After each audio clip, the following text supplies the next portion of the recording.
पुण्यवान की जिंदगी पुण्यहीनों के ऊपर निर्भर है। पुण्यहीन के बिना पुण्यवान का कोई मूल्य नहीं। हमारी रक्षा पुण्यहीन ही करते हैं, भगवान नहीं। अगर इस संसार में सबसे ज़्यादा पुण्यहीन हैं जो है पंच स्थावर, जिनको अपन पृथ्वी का एक, जल का एक, अग्नि का एक, वायु का एक, वनस्पति का एक, जो एक इंद्रिय कहते हैं, वो जीव हैं। हमारी जिंदगी इन पुण्यहीन पर ही स्थित है। हमको इनका आभार मानना चाहिए। जितने भी ये पंच स्थावर हैं, जो दिखने में आते हैं, चाहे जो दिखने में नहीं आते। साधु, आज पिच्ची का परिवर्तन का दिन है। साधु ये मयूर पिच्ची क्यों रखते हैं? क्योंकि इन मयूर पिच्ची के कारण से जो जीव दिखने में आते हैं उनकी तो हम रक्षा कर सकते हैं, लेकिन जो जीव दिखने में नहीं आते उनकी हम रक्षा कैसे करें? इसलिए दिगंबर साधु महाव्रती होते हैं। और महाव्रती जो होगा वो ऐसे जीवों की भी रक्षा करेगा जो दिखने में नहीं आते। जितने भी ये पेड़ पौधे हैं, जितने भी ये घास है, इन सब में जीव हैं, एक इंद्रिय जीव हैं। इनकी रक्षा तो साधु करते ही हैं। लेकिन जो ऐसे जीव जो दिखने में नहीं आ रहे हैं, साधु से कहा है कि तुम बिना पीछे के एक कदम भी नहीं चलना। दिगंबर साधु के लिए कहा है कि दिगंबर साधु मात्र 7 कदम चल सकता है जितना देखने में आ रहा है। उसके अलावा 7 कदम के अलावा साधु मर जाएगा, लेकिन बिना पिच्छी के साधु 1 मिनट भी आगे नहीं रह सकता। जैसे हमारा देश का जो सैनिक होता है, बिना बंदूक के मैदान में कभी जाता नहीं, ऐसे दिगंबर साधु हैं जो बिना पिच्छी के कहीं भी विहार करते नहीं। ये पिच्छी संयम का उपकरण है। आज के दिन ये हजारों लोग ये पिच्छी परिवर्तन महोत्सव के लिए देखने आए हैं। वाकई में बहुत खुशी होती है कि जब संयम का कोई कार्यक्रम होता है तो इतने सारे लोग देखने आते हैं, तो बहुत अच्छा लगता है। और अगर उसी बीच में अगर नेता लोग आ जाएं, क्योंकि नेता लोग संयम के दिन आते नहीं है ये, लेकिन ये लोग आए संयम के दिन, तो ये भी एक बहुत बड़ा कार्य है।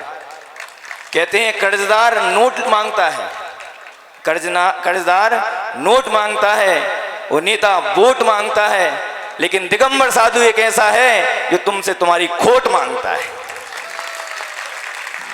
जितने भी लोग हैं देखना, कर्जदार आएगा तो क्या मांगेगा? खोट, नोट मांगेगा, भैया नोट दे दिए। लेकिन आज नेता भी आ गए तो मेरे को बात याद आ गई, क्योंकि जब व्यक्ति सामने आता है तो याद आ जाती है। जो नेता लोग रहते हैं वो वोट मांगने के लिए आते हैं घर घर, लेकिन मात्र एक दिगंबर एक ऐसा साधु है जो ना नोट मांगता है ना वोट मांगता है। वो तो कहता है कि तुम अपनी खोट हमको दे दो और ये संयम का उपकरण तुम ले लो। दिगंबर साधु ने 1 साल तक ये मयूर पिच्छी का अपने पास में रखा, क्योंकि एक साल के बाद चेंज करने की आवश्यकता क्यों है? क्योंकि मयूर पिच्छी नीचे से बहुत मृदु होती है और लगभग 1 साल के बाद उसमें बहुत ड्राई यानी हार्डनेस आ जाती है। इसके कारण से जो छोटे छोटे से जीव हैं जो दिखने में नहीं आते, उनके प्राण का घात होता है, उनकी रक्षा नहीं कर सकते हैं। इसलिए हम लोग साल में एक बार इन मयूर पिच्छी का परिवर्तन करते हैं। और जो महापात्र होते हैं, जो व्रतों को अंगीकार करते हैं, उन लोगों के लिए साधु अपनी पुरानी पिच्छी का प्रदान करते हैं। देखना 1 साल तक इस जीव एक पिच्छी के माध्यम से कितने सारे जीवों की रक्षा हुई होगी। देखो आप, कितने सारे जीवों की 1 साल में इन पिच्छियों से रक्षा हुई होगी। वो पिच्छी उसके घर में जाएगी, और जिन लोगों ने विमोचन किया है और जिन लोगों ने इन पिच्छी को, पुरानी नई पिच्छी को हम लोगों को दिया है, 1 साल तक कितने सारे जीवों की रक्षा होगी। इन सब का पुण्य का हिस्सा किसको होगा? लेने वाले और देने वाले के लिए। और उससे सबसे ज्यादा पुण्य का भाग किसके लिए रहेगा? जो जितने लोग देखने वाले हैं, उन सब के लिए भी इसका पुण्य का हिस्सा लगने वाला है। हमारे जैन दर्शन में कहा है कृत कारित और अनुमोदना। कृत कारित अनुमोदना से अगर कोई भी कार्य करते हैं हम, तो वो हमारे लिए फलीभूत होता है। इसलिए हमेशा हमारे लिए इन छोटे छोटे जीवों की रक्षा करने के लिए, जिन्हें भगवान महावीर स्वामी कहते हैं कि मेरे दर्शन के बिना रह जाना तुम, अगर मेरे दर्शन करना और एक तरफ एक जीव अगर जा रहा है वो चींटी की रक्षा, अगर चींटी को मार के तुमको मेरे दर्शन मिल रहे हैं या साक्षात भगवान महावीर स्वामी मिल रहे हैं, तो बताओ दोनों में से कौन जो व्यक्ति होगा जो भगवान महावीर स्वामी के दर्शन करना चाहेगा।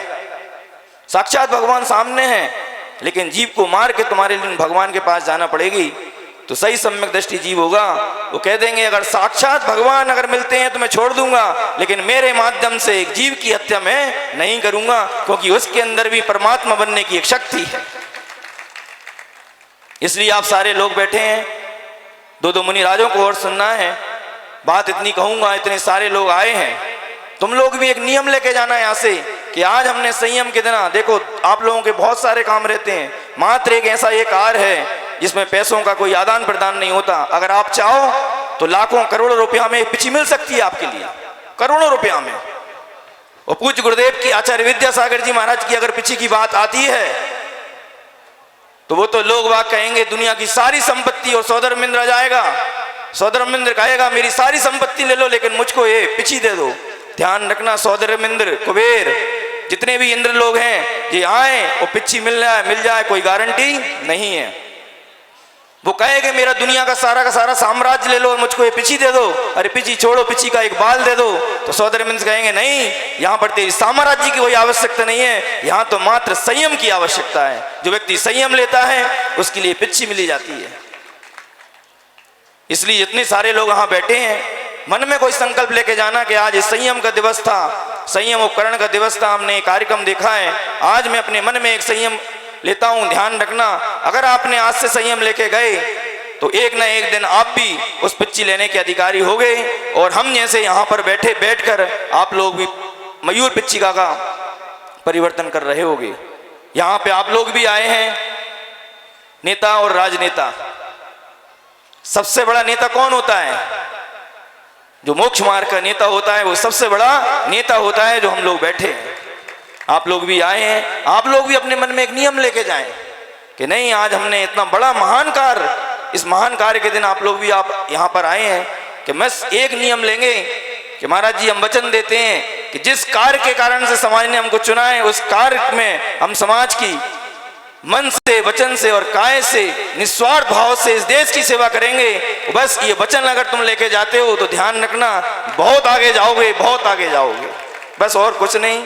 इन्हीं भावना के साथ मैं तो यही कहूँगा, पूज्य गुरुदेव के चरणों में नमोस्तु करते हुए, पूज्यवर मुनिवर सुधा सागर जी महाराज जी के साथ 6 वर्ष तक रहे।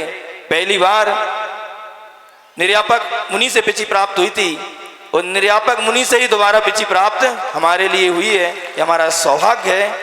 इसलिए पूज्य गुरुदेव के चरणों में नमन करते हुए उनके चरणों में त्रिकाल नमोस्तु करता हूँ। नमोस्तु भगवान महावीर भगवान की। चौमासा यहाँ पर बहुत अच्छा हुआ, सभी लोगों ने बहुत बढ़ चढ़ के, जब पहली बार हम यहाँ पर आए तो हमने सोचा कि आचार्य जी ने कहाँ बेगमगंज छोड़ भेज दिया, लेकिन उसके बाद जो बेगमगंज का माहौल बना, उसके बाद जो बेगमगंज की खुशबू, आज पूरे चातुर्मास की पूरे विश्व में बेगमगंज की खुशबू चारों तरफ महक रही। जितने लोग भी आते हैं, जितने लोग भी आ रहे हैं, वो सारे के सारे लोग कहते हैं बड़ा आनंद आ रहा है बेगमगंज की। जितने भी लोग कल आए, यहाँ के देगांव वाले एक दादाजी कल आए रात को, भैया वृत्ति में कहते हैं महाराज जी हमारे रिश्तेदार कह रहे हैं 24 समूषण सुने थे, 48 सुन लिए थे, 72 समूषण क्या होते हैं? तो वो कहते हैं आके देखो, हम बताएंगे नहीं क्योंकि हमारे पास टाइम नहीं है, कार्यक्रम में जाना है। हम चारों महाराज जी बहुत अच्छे तरीके से, बहुत आनंद पूर्वक, मणि भाई जी हमेशा वो रहती है महाराज जी कैसा है? अरे भाई जी हम कहते हैं कि दुनिया में अगर वात्सल का खजाना है तो हमारे पूज्यवर निर्यापक श्री समता सागर जी महाराज जी का इस संग हमारा बहुत ही व्यवस्थित, वाकई में बहुत आनंद है। और संयोजना जो होती है वाकई में बहुत ही जबरदस्त अच्छी संयोजना होती है। यहाँ का नवयुवक मंडल बहुत ही उत्साह के साथ में, लगभग 125 लड़के इस नवयुवक मंडल में, यहाँ की बालिका मंडल, यहाँ की महिला मंडल, हदाई पुराई समाज, पाठशाला परिवार समाज, आज का कार्यक्रम आपने देखा, इन सभी की संयोजना से बहुत ही अच्छा कार्यक्रम हुआ है। सभी के लिए मंगल आशीर्वाद है, आपका दिन बहुत अच्छा हो। इसी भावना से भगवान महावीर स्वामी की जय।